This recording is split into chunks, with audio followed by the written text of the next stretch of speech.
Assalamualaikum. Hari ini cikgu akan mengajar kamu kenali hidroponik Unit 2 Teknologi Pertanian tahun 6.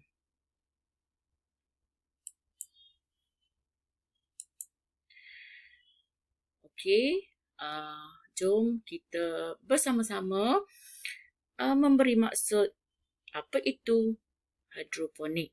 Okey, kamu boleh tengok gambar di sini ya.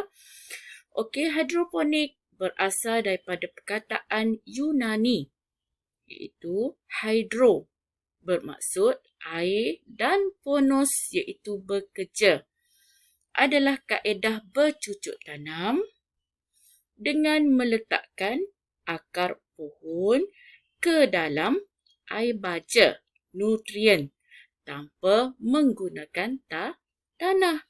Kaedah ini menggunakan bahan seperti bulu mineral, sabut kelapa, pasir, batu bata yang pecah, habuk kayu dan lain-lain menggantikan tanah. Itu maksud hidroponik. Okey, seterusnya.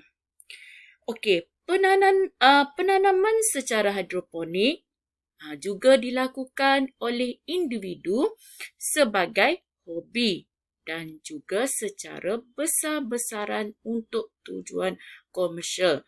Komersial ni untuk dijual lah.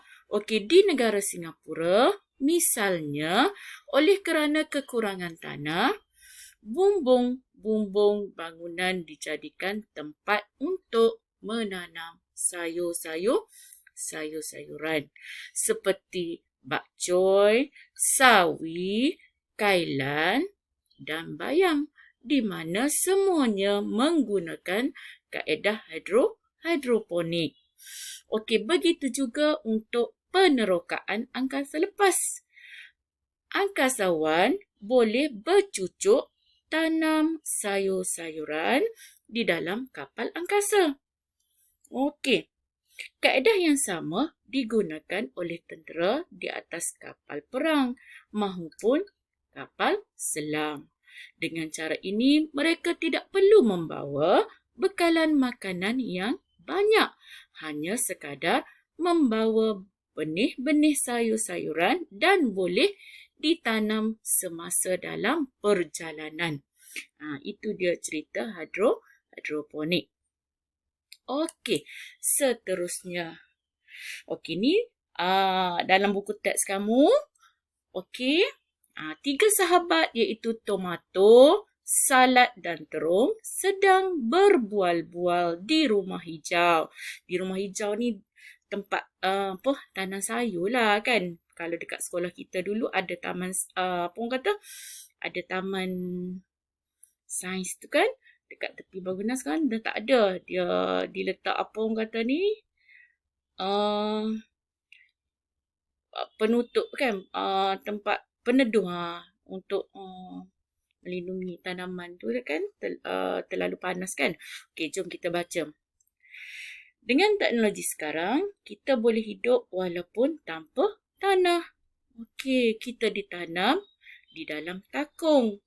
Tapi lihatlah kita ini masih boleh hidup subur. Betul kata kamu. Kata si salad ni. Okey, ni takung lah ni. Tanpa tanah. Yang dekat dalam tu air yang bercampur dengan nutrien. Okey. Hidroponik boleh juga. Kalau kamu tengok di sebelah ni ada gambar kan. Peria, timun, lobak merah, cili. Semua ni boleh ditanam secara kaedah hidroponik. Okey. Okey, ni contoh-contoh sayur-sayuran yang ditanam secara hidroponik. Okey, cili hijau, strawberry, kan dekat Cameron Highland kan. Okey, kobis, sawi, pakcoy. Ni kaedah takung lah ni. Ni kangkung. Okey, semua ni contoh-contoh sayuran yang ditanam secara hidroponik. Okey,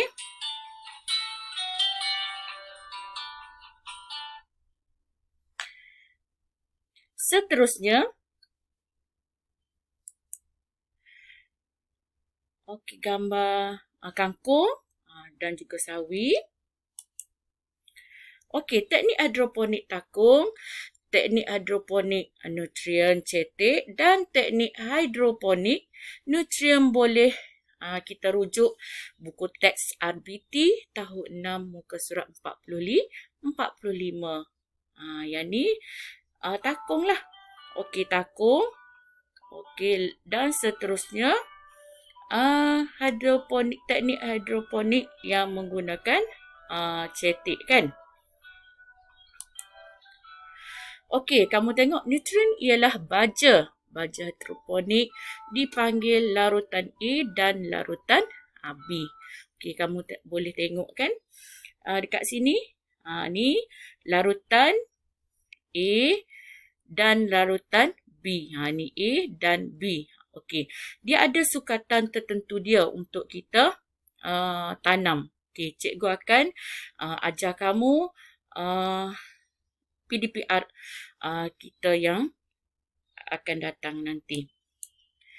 Okey, yang ni biji benih. Biji benih yang akan disemai sebelum kita tanam secara hidroponik. Kita semai dahulu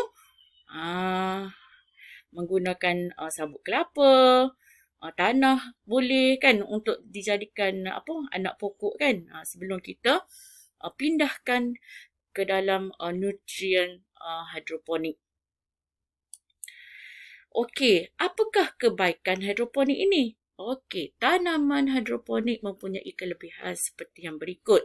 Pertama, penanaman boleh dilakukan di kawasan tanah yang bermasalah, kurang sumber air dan tiada saliran yang baik. Okey, kedua, hasil pengeluaran lebih tinggi. Ketiga, hasil tanaman lebih berkualiti. Keempat, penanaman boleh dijalankan sepanjang masa. Kelima, penanaman tidak memerlukan tenaga kerja yang banyak. Okey, lepas tu lagi, penyakit tanaman dapat dikawal dengan mudah. Kawalan rumpai tidak perlu dilakukan. Rumpai ni rumput-rumput lah kan yang bukan kita tanam tu. Okey, dan terakhirnya alatan yang digunakan mudah dipasang. Okey, seterusnya. Okey, dah habis. Okey, terima kasih kerana kamu sudi menonton rakaman cikgu ini. Dan kita akan bersambung 2 minggu lagi untuk penanaman hidroponik ini. Okey, sekian sahaja daripada cikgu. Terima kasih. Bye-bye.